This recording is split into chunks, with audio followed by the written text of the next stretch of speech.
Before we begin, let me tell you a secret about Ireland. Here, when a child is born, the name they receive isn't chosen from a cute baby list. It isn't picked because it sounds nice on Instagram, or because a celebrity named their baby the same thing. No, in Ireland, a name is chosen like a spell, with intention, with memory, with a soft, trembling respect for the past.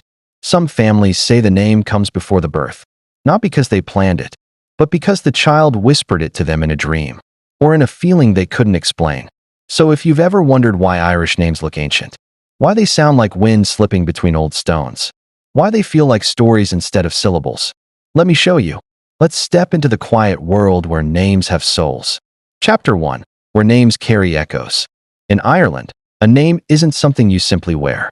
It's not an accessory, not a tag, not a convenient sound that people toss at you across a crowded room. No, in Ireland, a name is something that lives with you, something that grows beside you, like a quiet shadow with a heartbeat.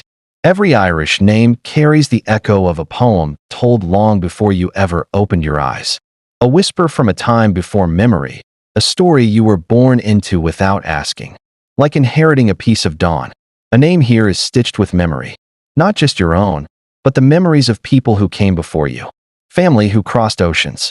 Land that held its breath during storms. Myths that survived in the mouths of storytellers by candlelight. Loss that shaped a lineage. Blessings that refused to fade. All of it woven, thread by thread, into a single word you grow up answering to. Irish parents don't simply sit down and ask, "What should we call them?" That question is too small, too shallow. Instead, they ask something deeper, something older. What story are they meant to continue? What flame are they meant to carry forward?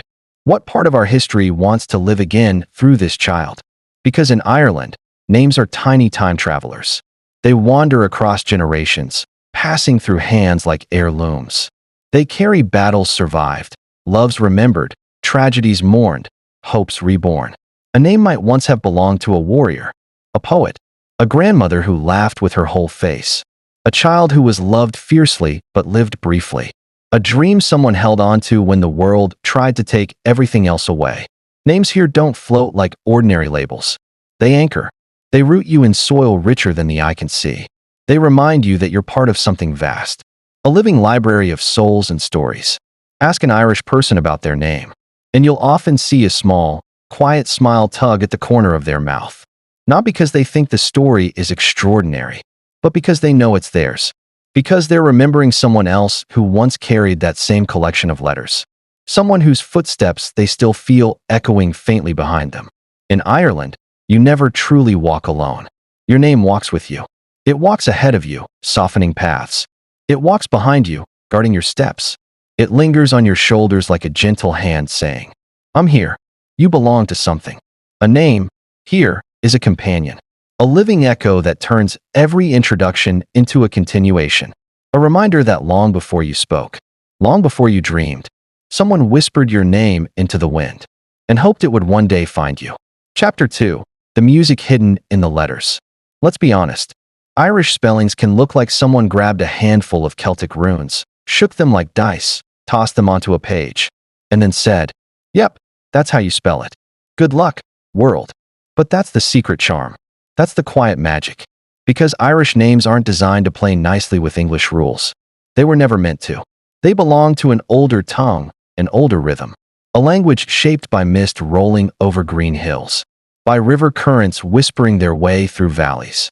By chants sung around fires when stories were the closest thing to religion. Names like Alway-Bean, Siobhan, Tig, Edoin, Kiva, Oisin. They're not just words. They're echoes of a language that breathes differently. A language that wasn't built for silent reading, but for sharing, for carrying from mouth to mouth. Like songs, these names were never meant to sit quietly on paper. They were crafted to be heard, to live in sound, to move like music. Every cluster of letters is part of an old musical code. The BH that becomes a soft, warm V, like the hum of a harp string settling. The DH that doesn't strike like a drum, but dissolves gently at the back of your throat. More breath than consonant. The vowels that stretch themselves long, slowly, like morning light sliding across a kitchen floor before anyone wakes up. When you say an Irish name correctly, you're not just pronouncing a word. You're unlocking something. You're letting the original melody spill out. You'll hear the land inside it. The softness of rain on stone. The rhythm of a distant bodhrán drum. The rise and fall of waves hitting the western shore. And then there's the pulse. That gentle thrum that sits at the center of every true Irish name. A heartbeat. A reminder that language, here, is alive. Irish pronunciation isn't about rules. It's about belonging. It's about stepping into a sound older than your grandparents' grandparents. It's about letting the letters pull you into a different way of hearing. One that feels intimate, rooted, almost sacred. Because in Ireland, to say a name correctly is to honor the music hidden inside it. It's to show respect for the land, the lineage, the legacy. It's to say, I hear you. I hear where you come from. And that's the real magic. Chapter 3, Signs Written in Names. Every Irish name hides a meaning. And that meaning is never shallow, never random, never tossed together like spare syllables on a rainy day. Irish names are crafted with intention. They're little vessels carrying entire worlds inside them. Stories in miniature. Legends folded into letters. Hopes disguised as definitions. When an Irish name is given, it isn't given lightly. It's a message, a sign, a quiet prophecy wrapped in sound. Take Aoife, meaning radiance, beauty, brilliance. But don't mistake that for something delicate. Aoife comes from a warrior princess who shone not because she was pretty, but because she burned with courage. Her brilliance was the kind that could cut through fog, through fear, through fate itself. When a child is named Aoife, the blessing isn't, may you be lovely. It's, may you shine with strength. Then there's Oisín, little deer. A name soft as moss and wild as the forest it came from. Oisín wasn't just a poet warrior. He was literally raised by gods in a land where time folded in on itself. His name carries gentleness, yes, but also wilderness, movement, new beginnings. To name a child Oisín is to say, may you wander bravely into new worlds and return with stories. Kiva, gentle, precious, noble. But that gentleness isn't weakness. It's the kind of softness that survives storms. It's the quiet nobility that makes people feel safe around you. It's a blessing whispered over a sleeping child. A reminder that tenderness can be a kind of armor too. And then Roisin, little rose. But roses in Irish history aren't fragile. They're symbols of what refuses to die. Roisin is a name sung in rebel songs. A name that survived bans, wars, grief, and everything meant to silence it. A Roisin isn't just a flower. She's a survivor. A reminder that beauty and resistance can grow from the same stem. Because Irish names don't describe what you are in the moment. They describe what you are capable of becoming. They're not static. They're invitations. Every meaning carries a hope, a promise, a soft push from the ancestors saying, take this name. Let it shape you. Let it strengthen you. Grow into this. And that's the quiet truth of Irish naming. It's less about labeling a child and more about guiding a soul. Chapter 4, A Land That Names Its Children. Ireland doesn't just name its people the way most places do. It doesn't pick words that sound cute, or trendy, or neat on paperwork. Ireland names its children after what the land remembers, after what the earth has seen, after the stories the wind still refuses to let go of. This island takes its time shaping names. It listens to the rivers that have carved their way through centuries. It remembers warriors whose footsteps are still buried somewhere beneath the grass. It remembers goddesses whose shadows are stitched into the fog at dawn. It remembers storms that once shook the bones of the cliffs, and stories whispered into stone long before ink ever touched parchment. Niamh, meaning brightness. But brightness here doesn't mean a simple glow. It means the light of the other world, the shimmer of magic. The golden-haired woman who loved a poet so fiercely that she crossed oceans, broke rules, and bent destiny just to hold him again. Naming a child Niamh is like saying, may your soul shine with the kind of light that can guide someone home. Brigid, the exalted one. A name that stands on the boundary between myth and faith, unbothered by the lines humans draw. Brigid, the goddess of fire, poetry, healing, the spark in the hearth, the blessing in the poem, the warmth in the hands that mend. And later Brigid the saint, loved across the island, celebrated with crosses woven from rushes and prayers whispered in early spring. To name someone Brigid is to say, carry light, carry wisdom, carry warmth into the world. Ivan, kernel, essence. A name that goes straight to the root. Not surface, not decoration, essence. The truest part of something. The core you find when everything else falls away. Naming a child Aiden is a reminder. Be who you are, not who the world tries to shape you into. These names weren't created by committees or polished by academics in quiet libraries. They weren't engineered, or optimized, or smoothed into modern shapes. They were formed by listening. Listening to the land breathe. Listening to the old stories. Listening to the way Ireland feels. Because Ireland feels raw, ancient, alive. It feels like a place where memories have weight, and myths are only half asleep. When an Irish child is named, it isn't just a family decision. It's almost like the land quietly steps forward, touches their forehead, and says, "This one is mine too."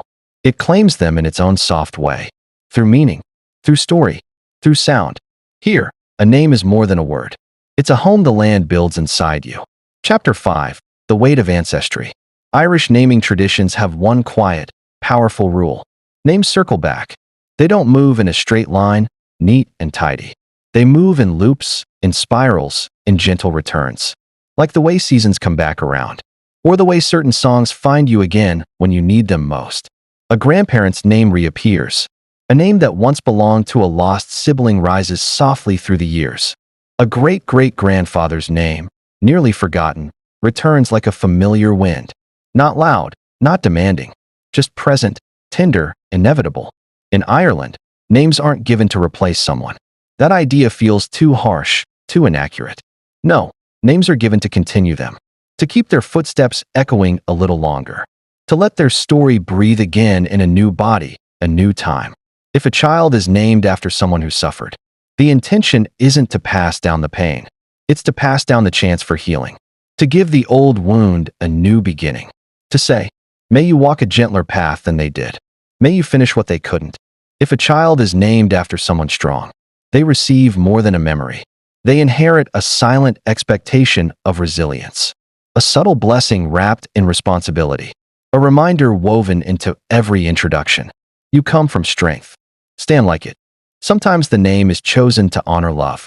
A grandmother whose laugh still warms the kitchen long after she's gone. An uncle whose hands always knew how to mend broken things. A sister who lived bright and brief, but fiercely. Sometimes the name is chosen to remember love lost, to make sure their absence never becomes emptiness, to let grief take a softer shape, one that can be spoken out loud, without breaking. And sometimes the name arrives without planning, without debate, without logic. It simply feels right. It lands in the parents' hearts at the moment of birth, as if the spirit of that person leaned in, touched the air, and whispered, "Let it be me." People call it superstition, but that's a shallow word for something so deeply woven into the Irish soul. It isn't superstition. It's connection. It's continuity. It's the invisible thread that runs through generations, binding the living, the lost, and the yet to come into one long, breathing story. Here, a name is never just a choice. It's a bridge, a memory given new hands, new eyes, new hope. Chapter 6. The Soul of a Name. Irish names don't just sit on the surface of a person. They move deeper. They settle into the chest, into the ribs, into that quiet place behind the heart, where identity begins to take shape. Irish names carry energy, not in a mystical, floaty way, but in that grounded, earth magic way Ireland is famous for. Some names hold the energy of protection, like invisible shields you wear without ever consciously choosing to. You don't notice it until life gets hard, and suddenly the name feels like a cloak being pulled tighter around your shoulders. Some names are aspirational, quiet promises you grow into year by year. A little voice built into the letters saying, "Become this. Rise toward this." There's more in you than you know. They're names that don't just describe a child. They guide them. And then there are the ancestral names. The anchors. The ones that keep you from drifting too far from who you are, or where you came from. They hold a certain gravity, a soft pull toward heritage, toward story, toward belonging. You feel these names even when you're far from home, as if they're tiny compass needles pointing you back to your people. Parents in Ireland choose names the way someone lights a candle, with intention, with care, with that small, quiet hope that glows in the dark. It's a ritual, even if nobody calls it that. A whispered prayer disguised as a decision. A A belief that a single word, one sound, one piece of language, can shape a destiny, can soften a life, can strengthen a soul. And sometimes, something stranger happens. Something older. A parent will say, "I didn't choose the name. It chose them." And they mean it. Not metaphorically, spiritually. Because in Ireland, names don't behave like possessions. They don't belong to people. They belong to stories. They belong to the great river of memory, to the myths that outlived kings, to the ancestors who still linger like warmth in the walls of old houses. Names wander until they find the person they're meant for, the one whose life they want to shape, the one whose story they're ready to join. And stories always know where they're meant to go. They find their way, just like names do, just like souls do. So the next time you hear an Irish name, don't just ask how to spell it. Ask what it means. Ask who carried it before. Ask what legacy it protects. Because in Ireland, a name is not a label, not a trend, not a coincidence. It's a path, a prophecy, a soft inheritance from those who came before. And if you listen closely, you'll hear the truth inside it. A whisper shaped by moonlight, offered gently to the future.